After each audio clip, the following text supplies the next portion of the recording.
আসসালামু আলাইকুম সম্মানিত দর্শক, সকলকে জানাচ্ছি নিউ সোনালী এগ্রোয়ের পক্ষ থেকে আন্তরিক শুভেচ্ছা এবং অভিনন্দন। আজকে দর্শক আপনাদেরকে দেখাবো আমাদের ধানের জমিতে আমরা ইউরিয়া সার এবং রাজধান জি নামক যে একটা কেমিক্যাল রয়েছে সেটি আমরা প্রয়োগ করব।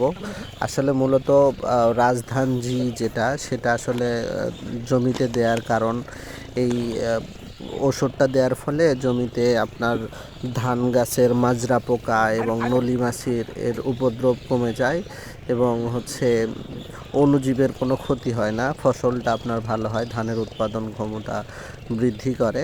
যদিও এটা যে দানাদার ঔষধ, সেই কারণে অনেক সময় ইউরিয়া সারের সাথেও দেওয়া যায়, আবার আলাদা করেও দিলেও ভালো হয়।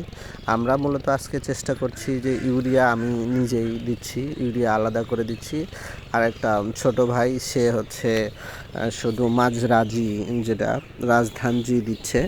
মূলত আমাদের আজকে যে জমিগুলোতে আমরা যে ইউরিয়া সার দিচ্ছি, আসলে জমিগুলার মোটামুটি ভালোই হয়েছে, অর্থাৎ গাছের বৃদ্ধি ভালো হয়েছে। সুতরাং এই অবস্থায় জমিতে একটু সার প্রয়োগ করলে জমির উর্বরতা শক্তি বৃদ্ধি পাবে, পাশাপাশি যে ধান গাছগুলো ভালো নাইট্রোজেন পাবে এবং পুষ্টি উপাদানগুলোও বেশি বেশি পাবে, যার ফলে ফলন ভালো হবে।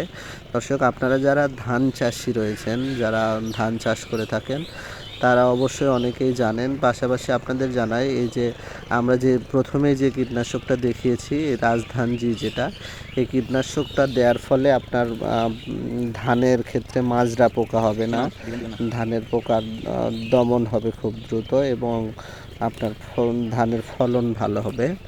আর যেহেতু এটি দানাদার ওষুধ, সেই কারণে এটি ছিটাই দেওয়া খুব সহজ হয়।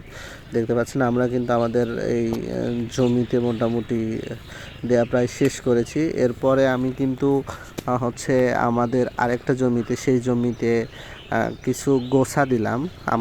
আমাদের এলাকাতে আঞ্চলিক ভাষায় এটাকে গুছি বলে থাকে, কেননা অনেক সময় যে ধান গাড়ার পরে, রোপণের পরে কিছু কিছু জায়গাতে ফাঁকা হয়ে যায় বা ধান গাছ মরে যায়, সেই জায়গাগুলো ফাঁকা থাকে এবং ফলন কিন্তু সেখান থেকে আর হয় না। সেক্ষেত্রে পরবর্তীতে বেঁচে যাওয়া বা অনেক সময় যে অতিরিক্ত কিছু ধানের চারা থেকে যায়, সেই চারাগুলো দিয়ে মাঝখানে ঘুরে ঘুরে যে জায়গাগুলোতে থাকে না, সেই জায়গাগুলোতে মূলত ধানের গুছি দেওয়া হয়ে থাকে।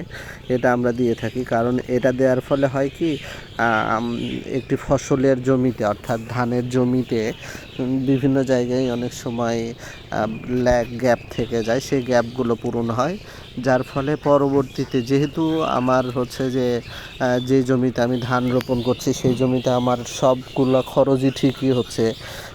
আপনার যে পানির খরচ, ঔষধ খরচ, সারের খরচ বা কৃষক খরচ সব ঠিক হচ্ছে। সুতরাং আমরা চেষ্টা করি 10-12 দিন বা 15 দিন পরে ধান লাগানোর পরে সেটাতে আমরা গুছিয়ে দিই, যার ফলে এইগুলো ধানের ফলনও ভালো হয় এবং ধানও বৃদ্ধি পায়।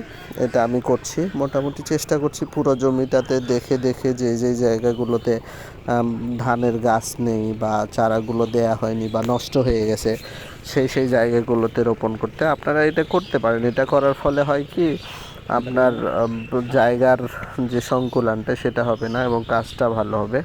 দর্শক, আপনাদেরকে এই আজকের এই ভিডিওর মাধ্যমে মূলত দেখাতে যাচ্ছি, বাংলাদেশ যেহেতু একটি কৃষি প্রধান দেশ, সুতরাং আমাদের উচিত, সকলের উচিত যে আমাদের কৃষিকে বা কৃষক ভাইদের ভালোবাসা এবং তাদের যথাযথ সম্মান দেয়া। আসলে তারা যে অক্লান্ত পরিশ্রমের মাধ্যমে এত সুন্দরভাবে আমাদের জন্য চাল উৎপাদন করে, সেটা কিন্তু আমরা অনেক সময় লক্ষ্যও করি না। এটা আমরা লক্ষ্য করব। আজকে পর্যন্তই। ধন্যবাদ সকলকে। ভালো থাকুন, সুস্থ থাকুন। আসসালামু আলাইকুম।